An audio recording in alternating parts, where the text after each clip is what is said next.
Bueno, las regalías son los pagos que se hacen de cualquier clase al uso o goce temporal de derechos de usos de autor que son muy utilizados en este momento en virtud de que para efectos de poder, en su caso, vender o utilizar un producto que tiene un derecho de autor, debemos pagar este tipo de regalías, comúnmente como pagos por derechos de autor.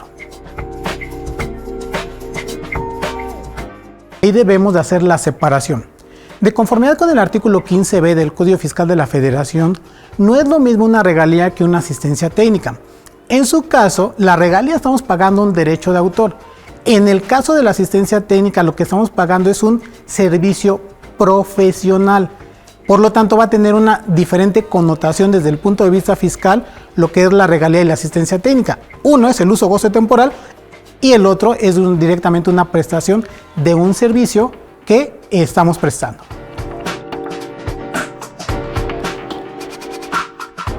Sí, los extranjeros pueden recibir regalías en México. Lo único que hay que establecer el pago del impuesto. Es decir, por el hecho de ser un extranjero, no necesariamente vamos a decir que él no va a pagar un impuesto. Un extranjero tiene que pagar el impuesto por la fuente de riqueza, es decir, donde está obteniendo el ingreso. Si él presta el servicio o cobra por el uso o goce temporal de un bien en México, tiene que pagar el impuesto respectivo.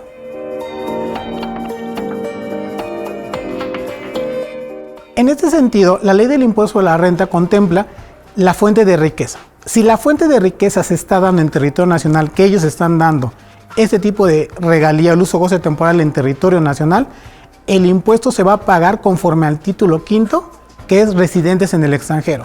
La tasa de retención puede ir variando, puede ir de un 25, un 30 o hasta un 35% tratándose de las regalías.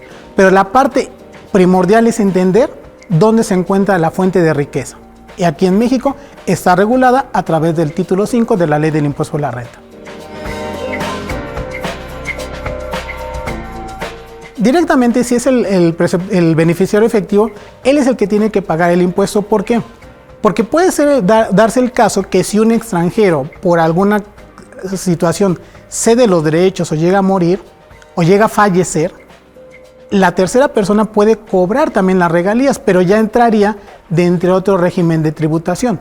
En el caso de la persona que está recibiendo la propia regalía en territorio nacional, cuando se trata de un nacional, va a tener que pagar el impuesto conforme al capítulo de actividad empresarial y profesional. Si fuera un tercero, sería bajo el capítulo de los demás ingresos.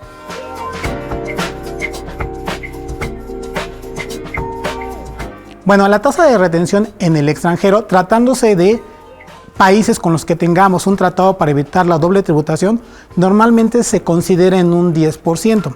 Es decir, primero tendríamos que identificar otra vez la fuente de riqueza. Si la fuente de riqueza se encuentra en territorio nacional, tendríamos que ver el perceptor del ingreso donde se encuentra establecido. Si es en un residente, en un lugar donde tenemos firmado un convenio para evitar la doble tributación, la tasa de retención, como les decía, es del 10%. Va a haber tratados que mencionan que es la tasa del 15%. Sin embargo, esos tratados también tienen una cláusula de nación más favorecida que establece que si hay otro tratado firmado por alguno de los países donde trate una retención menor, vamos a aplicar esa retención. Por lo tanto, en la mayoría de los países donde tenemos tratado para evitar la doble tributación, es la tasa del 10%. A nivel nacional de nuestra legislación, puede ser el 25%, pero con un tratado es del 10%.